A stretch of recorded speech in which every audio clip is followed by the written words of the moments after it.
አሜሪካ ውስጥ በጣም ታዋቂ ከሚባለው ፊልሞች መካከል ዘ ውልፍ ኦፍ ዎል ስትሪት የተሰኘው ፊልም አንደኛው ነው ማለት ይቻላል። ታዲያ ይህንንም ፊልም ተመልክታችሁት ከሆነ ታሪኩ የምርም እውነት ነበር እንዴ ካላችሁ፣ አዎ ልላችሁ እፈልጋለሁ። በእውነተኛ ታሪክ ላይ የተመሰረተ ነበር። ፊልሙ የተሰራው በአንድ ሰው የህይወት ታሪክ ላይ ነው። ጆርደን ቤልፎርድ ይሰኛል። የአሜሪካን ህዝብ ሙሉ ለሙሉ ያጭበረበረና ሀብታም የሆነ ለዛም ጥፋቱ ደግሞ 22 ወር ብቻ ታስሮ በነፃ የተለቀቀ ግለሰብ። አሁንም ድረስ ስሙ ይነሳል፣ ሰዎች እሱን ይከታተሉታል። በተጨማሪም የራሱ የሆነ ፐርሰናል ብራንድ አለው፣ እንደ ሞቲቬሽናል ስፒከር ሆኖም ያገለግላል። ስለዚህ አሁን እንዴት ነው እዚህ ሁሉ ጣጣ ውስጥ ሊገባ የቻለው? እስቲ እንመልከት። 1962 ዓ.ም ነው የተወለደበት ስፍራ። አብዛኛውን ጊዜ ጥሩ ህይወትን የሚመኙ ሰዎች ያሉበት ጊዜ ነው። ጆርደን ቤልፎርድ ግን ምንም አይነት ይሄ ጥሩ የሚባለውን ኑሮ አልፈለገም። ኤክሰፕሽናል የሚባለውን ወይንም ከሁሉም ሰው ላቅ ያለውን ህይወትን ለራሱ መመኘት ጀመረ። ስለዚህ የቤቱ ቁጭ ብሎ ገና በልጅ ዕድሜው አይስክሪሞችን እየሰራ ወደ ውጪ ባህር ዳርቻዎች ላይ መሸጥ ጀመረ። ታዲያ አንድ ሴት ወደ እሱ ጋር ትመጣና አንድ አይስክሪም ስጠኝ ትለዋለች። እሱም አንድ አይስክሪም በምትገዢበት ዋጋ 2 እሰጥሻለሁ፣ ነገር ግን ለ3 ጓደኞችሽ መንገር አለብሽ አላት። እሷም በጣም በአድንቆት ተመለከተችውና ስንት ዓመት ነው? 12 አለችው። አይ 16 ዓመቴ ነው፣ ልጥጥ ያልኩ ሀብታም መሆናለሁ ብሎ መለሰላት። ታዲያ በዛ በበጋና በእረፍት ጊዜ ባለችው 3 ወር ብቻ $20,000 ሊሰራ ቻለ አይስክሪሞችን በመሸጥ። እንግዲህ ልብ በሉ ገና የ16 ዓመት ታዳጊ ነው። ስለዚህ አሁን በዛ ገንዘብ የፈለገውን ነገር ማድረግ ይችላል። በሱ ዕድሜ ያሉ አብዛኞቹ ሰዎች መኪና መግዛትና መደሰት ነው የሚያስቡት። እሱ ግን ያንን ገንዘብ ይዞ ቼቭሮሌት መኪና ከመግዛት ይልቅ ቆይ ያሰብኩት ነገር አለ አለ። ዴንቲስት ለመሆን አሰበና ወደ ዴንታል ስኩል ሄደ። $20,000 ይዞ እንዴት ነው በዚህ ነገር ሀብታም መሆን እችላለሁ ወይ? እስቲ አማክረኝ ብሎ የዩኒቨርሲቲውን ዲን ይጠይቃል። ፕሪንሲፐሉም እንዲህ ብሎ መለሰለት፣ ሀብታም ለመሆን ትክክለኛው ቦታ ላይ አይደለም የመጣኸው አለው። ታዲያ እነዛ ሁሉ ተማሪዎች ቁጭ ባሉበት ቦታ እንደዚህ ተብሎ ሲነገረው ጆርደን ሁሉም ነገር ለእኔ ግልጽ ነው፣ ይሄ ቦታ ለእኔ አይደለም ብሎ ተነስቶ ከክፍል ወጣ። ታዲያ አሁን ቀጣዩን እርምጃ ምን ያደርጋል ብላችሁ ስታስቡ ስጋ ለምን አልሸጥም ብሎ ማሰብ ጀመረ። ቀይ ስጋ ይሸጣል፣ ከጎን ለጎን ደግሞ አሳ። ስለዚህ በየቤቱ እያንኳኳ ስጋ በጣም ዝቅ ባለና በርካሽ ዋጋ እናንተ በምትፈልጉት አይነት ላቀርብላችሁ እችላለሁ እያለ ሁሉም ቤት እያንኳኳ መናገር ጀመረ። የሰፈሩ ሰው ሰልችቶታል። ጆርደን አሁን ደግሞ ምን ጀመርክ እያሉ ሁሉም ሰው በአግርሞት ይመለከተዋል። ታዲያ አንድ ሰው ቤት ጋር ደረሰ። ስጋ ቤት ሄዳችሁ ስጋ ከምትገዙ እኔ ጋር እኮ በርካሽ ማግኘት ትችላላችሁ በምትፈልጉት ጥራት ብሎ ሲያናግራቸው አይ እኛ ቀይ ስጋ የምንበላ ሰዎች አይደለንም አሏቸው። ወዲያውኑ ዞር አለና እኔ እኮ አሳ እሸጣለሁ አላቸው። አንተ ማዕተኛ ደግሞ ምን ይዘህ መጣህ? እስቲ እሺ ያዝከውን አሳ አሳየኝ ያሉት። የያዛቸውን አሳዎች ማሳየት ጀመረ። እነዛን አሳዎች ሽጦ መግባት ቻለ ማለት ነው። በዚህ ቢዝነስ ብቻ ምን ያህል ገንዘብ የሰራ ይመስላችኋል? በወር እስከ $100,000 ድረስ የሰራበት ወቅት ነበረ። ታዲያ ጆርደን በዛ ወቅት ምን አይነት ነገሮችን ይጠቀም ነበር ካላችሁ፣ ምንም አይጠቀምም ማለት ትችላላችሁ። ምንም ነገር። መኪና የለውም፣ የሚያጠራቅምበት ስጋዎቹን የሚያስቀምጥበት ቦታ የለውም። ስጋዎቹን ከማከፋፈያ ይገዛል። በእግሩ እየዞረ እንግዲህ ለህዝብ ማከፋፈል ነው ስራው። ስለዚህ ይህ ቢዝነስ ዘላቂነት እንደሌለው ከዚሁ መመልከት ትችላላችሁ። እያረፈደ ማድረስ ጀመረ። በተጨማሪም ደግሞ ስጋዎቹ መበላሸት ጀመሩ። ብዙ ያልተከፈሉ ኢንቮይሶችም ወደ ቤቱ መምጣት ጀመሩ። ከዛ በኋላ በቃ ከሰራ ያለው ብሎ ባንክረፕሲ ፋይል ሊያደርግ ቻለ። ታዲያ በዚህ ኪሳራ ውስጥም ራሱን በጣም ዝቅ አድርጎ ወይንም ደግሞ እያንቋሸሽ አልተመለከተም። በዚህ ዝቅታ ውስጥም እንኳን የሆነ ነገር ልብ አለ። እስካሁን ድረስ የሸጥኩት ነገር ምንም ማተር አያደርግም። የሰው ልጅ ፕሮዳክቱን ወይንም ደግሞ የሚጠቀምበት የሚገለገልበትን ነገር አይደለም የሚፈልገው፣ እኔን ነው የሚፈልገው አለ። ስጋ ብሸጥ፣ አሳ ብሸጥ፣ በተጨማሪም ሽንኩርት ብሸጥ፣ ስኬትቦርድ ብሸጥ፣ ምንም ብሸጥ ያዋጣልኛል። ምክንያቱም ብቸኛው ኃይሌ እኔ ነኝ የራሴ ሱፐር ፓወር፣ እኔ ነኝ የራሴ ልዩ ኃይል አለ። በምላሱ በጣም የተማመነ ይመስላል። ስለዚህ ጆርደን አንድ ነገር ልብ አለ። ምንም አይነት የተሻለ ፕሮዳክት መፈለግ አልፈለገም። ምንም አይነት የተሻለ ነገርን ለመሸጥ አይደለም እያየ ያለው፣ የተሻለ ክፍያ የማገኝበትን ነገር ብቻ ልፈልግ ብሎ ተመለከተ። ስለዚህ ወደ ዎል ስትሪት ሊያቀና ቻለ ማለት ነው። ኤልኤፍ ሮትስቻይልድ የተባለ ድርጅት ውስጥ ተራ ወይንም ቤሲክ የሚባልን ስራ ሊያገኝ ቻለ። በ1980ዎቹ ዓመተ ምህረት ነው። ሱፍ ትለብሳላችሁ፣ ቁጭ ብላችሁ እንግዲህ ስቶክ መሸጥ ነው። አክሲዮኖችን መግዛትና መለወጥ ማለት ነው፣ ወይንም ደግሞ መሸጥ። ነገር ግን በእነዚህ ሁሉ ነገሮች ውስጥ ኮሚሽን ይሰጣቸዋል። ጆርደንም ትክክለኛ ገንዘብ በዚህ አይነት ቦታ ላይ ነው እንዴ ሊገኝ የሚችለው አለ። ትልቅ ገንዘብ ማለት ምን ማለት እንደሆነ የተመለከተበት አጋጣሚ ነው። ሌሎች ብሮከሮች እንዴት እንደሚሸጡ፣ እንዴት እንደሚያወሩ፣ እንዴት ሰዎችን እንደሚያሳምኑ፣ በተጨማሪም ገበያው እንዴት እየተንቀሳቀሰ እንዳለ በደንብ ሊመለከት ቻለ። ታዲያ ጊዜውም 1987 ዓ.ም ገባ። ብላክ መንዴ መጣ። ሁሉም ነገር ቆመ ማለት ይቻላል። ገበያው ወይንም ደግሞ ማርኬቱ ሙሉ ለሙሉ ክራሽ አረገ፣ ወደቀ ማለት ነው። እዛ ድርጅት ውስጥ የነበሩት እንዳለ ተባረሩ።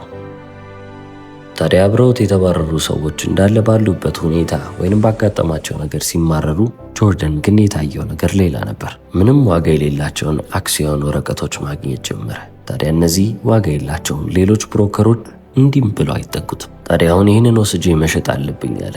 ሌሎች ሰዎችን ለማሳመን ብሎ ይህንን ስቶክ ከሸጣችሁ፣ ይህንን አክሲዮን ከሸጣችሁ 50% ኮሚሽን ይሰጣችኋል። እስከ ዛሬ ስትሰሩት የነበረውን ነገር አሁንም መስራት ነው፣ ነገር ግን ሽልማቱ ወይንም ደግሞ ሪዋርዱ የተሻለ ነው አላቸው። ስራውን ለማግኘት ምንም አይነት ዲግሪ እንደማያስፈልግም ነገራቸው። ብቻ ዋናው ነገር ጥሩ ስልክ ይኖራችሁ፣ ወሬያችሁም ደግሞ ያን ያህል ጥሩ መሆን አለበት፣ ምላሳችሁን መተማመን አለባቸው አለ። ጆርደንም እንዴት እንደሚሸጥ ቁጭ ብሎ አሳያቸው። ለአንድ ሰው ደወለ። ኔብራስካ ውስጥ ያለ ድሃ የሚባል አባት ነው። እንዴት ብሎ ሊያሳምን ቻለ ካላችሁ፣ እውነታውን ከመናገር ይልቅ ህልምን መሸጥ ጀመረ። ስለዚህ ኦነስት ሆኖ የሄደበት የራሱ የሆነ መንገድም ነበረው፣ የዋሸበትም መንገድ ነበረው ማለት ነው።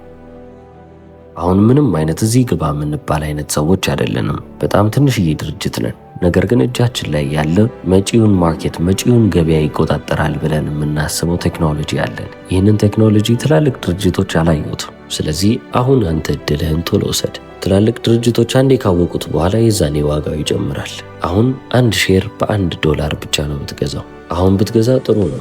አልገዛም የምትል ከሆነ ግን ቀጣይ ዓመት በፎርብስ ጋዜጣ ላይ ቁጭ ብለህ ወይኔ ይህንን እኮ መግዛት እችል ነበር ብለህ ስትናገር ትከርማለህ አለው። ይህንን የሰማው ኔብራስካ ውስጥ ሲኖር የነበረው ድሃው ማይክል እድሉ ሊያመልጠኝ አልፈልግም አለ። ስለዚህ ጆርደን ቤልፎርድ 4000 ሼሮችን እንድትገዛ ፈልጋለሁ ብሎ $4000 4000 ሼሮችን ለሱ ሰጠው ማለት ነው። ክፍያውም ተላከለት።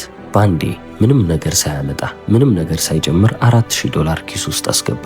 ምንም አይነት ህግ የለም፣ ምንም አይነት ደንብ የለም፣ ምንም አይነት ቋሚ የተባለ ነገር የለም። በቃ አየር ላይ ሸጠው። በ1989 ዓ.ም በቃኝ አለ። የራሴን ግዙፍ ነገር መፍጠር አለብኝ ብሎ ሌሎች ሰዎችን እየቀላቀለ ትልቅ የሚባል ተቋም ሊያደርገው ቻለ። አጋዦችም ማገኘ ማለት ነው። ቁጭ ብሎ እነሱን ሲያሰለጥኑ አለ። ምንም አይነት ጥርጣሬ በአይምሯችሁ ውስጥ እንዳይገባ፣ ሰዎችን ለማሳመን ስትሞክሩ እንዲህ ማድረግ አለባችሁ ብሎ ለእነሱ ቆንጆ የሚባል ትሬኒንግ ሰጣቸው። እነሱም ደግሞ የሰሙትን ነገር ወዲያውኑ መተግበር ጀመሩ። ሁሉም ሰው ስልክ እየያዘ መደወል ጀመረ። መካከለኛ ገቢ ላለው ሰው ሁሉ። አብዛኞቹ ድርጅቶች ታርጌት የሚያደርጉት ኢንቨስተሮችን ነው ወይንም ገንዘብ አላቸው ብለው የሚያስቡትን ሰዎች ነው። ጆርደን ግን ገንዘብ ያለው ሰው እንደዚህ አይነት ውሳኔ አይወስንም። ቆይ ምን ውስጥ ነው የምገባው? ምን አይነት ነገር ነው የምገዛው ብሎ ያጣራል። ነገር ግን መካከለኛ ገቢ የሚያገኝ ሰው ህይወትህን በዚህ መለወጥ ትችላለህ ብላችሁ ብታቀርቡለት ወዲያውኑ ነው የመቀበል አዝማሚ ያለው አለ። በዚህም መንገድ ነው እንግዲህ ወደ እሱ የሚገባውን ገንዘብ እየጨመረ የመጣው። 50% ኮሚሽን ሁሉም ሰው እያፈሰ መጣ። ቢሮ የተሞላው ልክ እንደሱ እብድ በሆኑ ሰዎች ሆነ ማለት ነው። አሁን እንደ ድሮ ፌክ የሆነ ነገር መሸጥን አቆሙ። ትክክለኛ የሚባሉ አይፒዎችን እየያዙ እነዛን ርካሽ የተባሉትን ፓምፕ ኤንድ ዳምፕ በሚባል ቴክኒክ የአክሲዮኖቹን ዋጋ ከፍ ማድረግ ጀመሩ ማለት ነው። ምንም ዋጋ የሌለውን ርካሽ የሚባለውን አክሲዮን ይወስዱና የዛን ቫሊዩ ወደ ላይ ከፍ እንዲል አድርገው ይሸጡታል። ታዲያ ሁሉም ማክሲመም የሚባልበት ነጥብ ላይ ሲደርሱ በቃ ከዚህ በላይ ሊያገኝ አይችልም ሲሉ ገንዘባቸውን ይዘው ይጠፋሉ። በ1990ዎቹ ቢሮአቸው የእብድ መናኸሪያ ሆኗል። ቢሮ አይደለም፣ ስልክ ብቻ ነው የሚጮኸው። ሁሉም ሰው አክሲዮን መግዛት ይፈልጋል። በ50% ኮሚሽን የሚሰሩ ብሮከሮች ዓለማቸውን እያዩ ነው። መጠጥ አለ፣ እጽ አለ፣ ሁሉም ነገር ይቀርብላቸዋል። እያንዳንዱ ሰው የሚለብሰው $2000 ሱፍ ነው። ጆርደንም ሰራተኞቹ በፍርሃትና በታማኝነት መስመር እንዲይዙ አድርጎ ነው ያሰለጠናቸው። ስለዚህ ሁሉም ሰው ወይ ታማኝ ነው ወይ ደግሞ ይፈራዋል። በጣም አሪፍ የሚባል ሽያጭ ለሚያስመዘግቡ ሰራተኞቹ ምንም አይነት ስስት አያውቀውም። ገንዘብ ይወረውርላቸዋል። ቅንጡ የሚባሉ ቦታዎች ላይ ሄደው እንዲዝናኑ ያደርጋቸዋል። በተጨማሪም ውድ የሚባሉ ሰዓቶች ልክ እንደ ከረሜላ የሚሸጡበት መስሪያ ቤት ውስጥ ናቸው። ታዲያ ብዙ የማይሸጡት ሰዎች ካላችሁ በዛችሁ ቀን በዛችሁ ሰዓት ይሸጡና ከ30 ደቂቃ እስከ 1 ሰዓት ባልሞላ ጊዜ ውስጥ በአዲስ ሰው ይተካሉ። ጥሩ ቀን ካሳለፉ መጠጥ ቢሮ ውስጥ ይመጣል። ሴተኛ ዳሪዎችን ይጠራሉ። በቃ ህይወታቸው ይሄ ነበር ማለት ይቻላል። ጆርደን ምን ያህል ሀብታም ሆነ ካላችሁ ለራሱ የግል አገልግሎት የሚያገለግለውን የግል ሄሊኮፕተር ገዝቶ ነበረ። በተጨማሪም ደግሞ አንድ የግል መርከብም ገዛ። ያቺንም መርከብ ናኦሚ ብሎ ሰየማት፣ የባለቤቱ ስም ነው። አሁን በጣም ትልቅ ከመሆናቸው የተነሳ የሰው አይን ውስጥ የገቡበት ጊዜ ነው። ኤፍቢአይ ሁሌም ቢሆን ከትከሻቸው ጀርባ ሆኖ እየተመለከተ ነው። ያንን ሁሉ አክሲዮኖች የገዙትም ደግሞ ኢንቨስተሮች ወይንም ደግሞ ፋሚሊዎች እየደወሉ ኮምፕሌን ማቅረብ ጀመሩ። ቅሬታ በጣም ሲበዛ ነገሩ አሳሳቢ ሳይሆን አይቀርም የሚባልበት አይነት ደረጃ ላይ ደረሱ። አሁን ጆርዳን ቤልፎርድ ይህንን ሁሉ ገንዘብ ከሰራ በኋላ ገንዘቡን እንዴት እንደሚያንቀሳቅሰው ማወቅ አልቻለም። ምክንያቱም ገንዘቡን ለማሸሽ እንኳን ጥበብ ያስፈልጋል። በአንድ ወቅት ቤት ውስጥ ለምትሰራው የጽዳት ሰራተኛ በጣም ብዙ ገንዘብ ሰጥቷት በፈለግሽው ነገር ውስጥ ደብቀሽ ማምለጥ ትችያለሽ ብሏት ነበር። እሷም እያንዳንዱን ገንዘብ በልብሷ ውስጥ ወጥፋ ያመለጠችበት ጊዜ አለ። መስሪያ ቤታቸውም እየተበጠበጠ መጣ። እጽን ይጠቀሙ ነበር ብያቸዋለሁ። እንደ ኮኬን አይነት በጣም ከባድ የሚባሉ እጾች በዛ ቢሮ ውስጥ ነበሩ።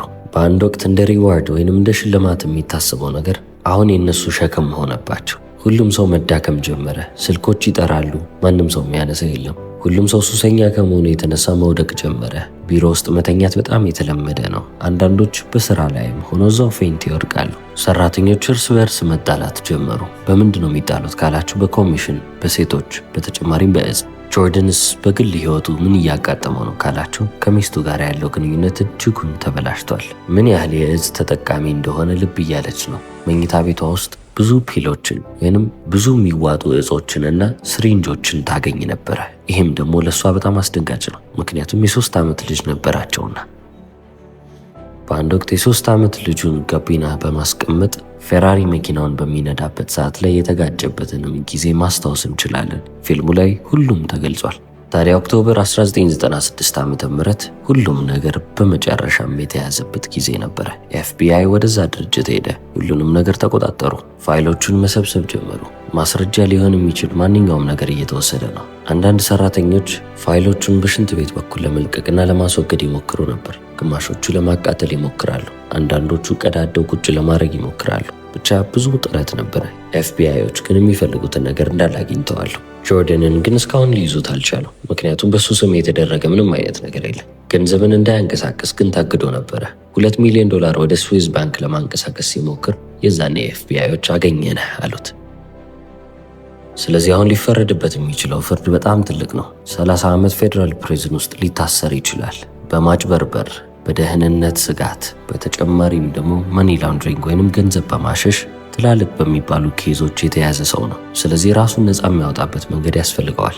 ለኤፍቢአዮች በጣም ጠቃሚ የሚለው ኢንፎርሜሽን እንዳለው ወይንም ደግሞ ጠቃሚ የሚለው መረጃ እንዳለው ይነግራቸዋል። አብረውት የሰሩትን ሰዎች እንዳለ አሳልፎ ሊሰጥ እንደሚችልና እንደዛ ማድረግ ከቻለም ደግሞ እሱ የሚታሰርበት ጊዜ እንዲቀንሱለት ይጠይቃቸዋል። እነሱም በጣም ኢንትረስትድ ሆኑ።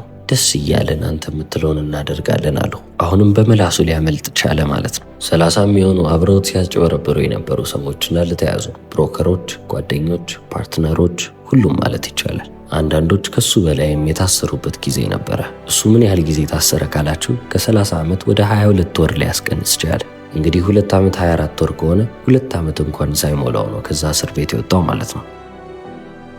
የታሰረበት እስር ቤትም ያን ያህል ከባድ የሚባልበት እስር ቤት አይደለም። እስር ቤት የማይመስል ቦታ ላይ ነው ሊታሰር የቻለው። ጠዋት ጠዋት ተነስቶ ቴኒስ ይጫወታል። የእስር ቤቱ ጠባቂዎች ሽጉጥ እንኳን አይታጠቁም። በቃ ዝም ብሎ የትምህርት ቤት ጠባቂ ነው የሚመስሉት። ጠዋት ጠዋት ቴኒስ ይጫወታል ብያቸዋለሁ። ከሰዓት ደግሞ ሊፍቲንግ ዌይት ወይንም ደግሞ ክብደቶችን እያነሳ ይከርማል። ማታ ማታ ደግሞ ቁጭ ብሎ ጽሁፎችን ይጽፋል። እዚህ እስር ቤት ውስጥም ሆኖ ነው ቶሚ ቾንግን ሊያገኝ የቻለው። በስራው ኮሜዲያን ሲሆን ቺንቺን ቾንግ የተሰኘ ስራም ነበረው። ታዲያ እዛ እስር ቤት ውስጥ ቁጭ ብለው ምንም የሚያደርጉት ነገር አልነበረም እና ጆርዳን ቁጭ ብሎ ታሪኩን ለዛ ሰው መናገር ጀመረ። ያደረገውን ነገር፣ መስሪያ ቤት ውስጥ የሚከናወኑትን ነገሮች፣ ምን ያህል ኮኬን እንደሚያስገቡ፣ ምን ያህል ገንዘብ በሳምንት ይሰሩ እንደነበረ፣ ምን አይነት ያህትና ምን አይነት ሄሊኮፕተር እንደገዛ፣ በተጨማሪም ደግሞ ላይፍ ስታይል የሆነው ወይንም ደግሞ ኑሮ የነበረውንም ኑሮ የመሰለውንም ህይወቱን በደንብ አድርጎ ነገረው። ታዲያ ቶሚም ይህንን ሲሰማ አልተናደደም። በጣም ተገረመ። እንዲህ ጆርዳን ምን አይነት ሰው ነህ አለው። እስቲ አሁን የነገርከኝን ነገር እንዳለ ቁጭ ብለህ ጻፍ። ጆርዳንም ልክ ቶሚ እንደነገረው ቁጭ ብሎ ታሪኩን መጻፍ ጀመረ ማለት ነው። በ2007 ዓ.ም የራሱን መጽሐፍ አሳተመ። ዘ ውልፍ ኦፍ ዎል ስትሪት፣ የዎል ስትሪት ቀበሮ እንደማለት ነው። ያደረጋቸውን ነገሮች ይናዘዛል ብለን ስናስብ ጭራሽ ያደረጋቸውን እንደ ጀብድ ማውራት ጀመረ። በመጽሐፉ ላይም ብዙ ጊዜ ተናግሯል። ምንም የሚጸጽተኝ ነገር የለም፣ ድጋሚ እድሉን ባገኝ የማደርገው ነገር ነው አለ። ሰዎችም በጣም ወደዱት፣ አነበቡት። በጣም አስገራሚ ህይወት ነው የኖረው አሉት። ስለዚህ ይህንን መጽሐፍ ወደ ፊልም መለወጥ አለብን ብለው የሆሊውድ ዳይሬክተሮች ወደሱ መምጣት ጀመሩ። ወደ ፊልም እንዲቀይሩም ደግሞ መብት ሰጣቸው። መብት ሲባል በነፃ አይደለም፣ ኦፍኮርስ ከፍለው ነው። ታዲያ እንደ ፈረንጆቹ አቆጣጠር በ2013 ዓ.ም ማርቲን ስኮርሴሲ እና ሊዮናርዶ ዲካፕሪዮ ይህንን ወጣ ያለውን ታሪክ በፊልም መልክ ሊሰሩት ቻሉ። አሁን ላይ ጆርዳን የት ነው ያለው ብላችሁ ብታዩ ዩቲዩብ ላይ የራሱ የሆነ ፖድካስት አለው። ሞቲቬሽናል ስፒከር ነው። በተጨማሪም ደግሞ መሸጥ እንዴት እንደምትችሉ የሚያስተምር ሰው ሆኗል። ስለዚህ ምናልባትም ከዚህ ታሪክ የምትማሩት ምንም ነገር ላይኖር ይችላል። ነገር ግን ሰው ለመጥፎ ነገር እንደዚህ ደፋር ከሆነ እናንተ ደግሞ ጥሩ ነገር ነው ብላችሁ ላሰባችሁት ነገር ለምን ፈሪ ትሆናላችሁ? በዚህ ጥያቄ ልተዋችሁ። እስከ መጨረሻው ስለተከታተላችሁ አመሰግናለሁ። ቻው።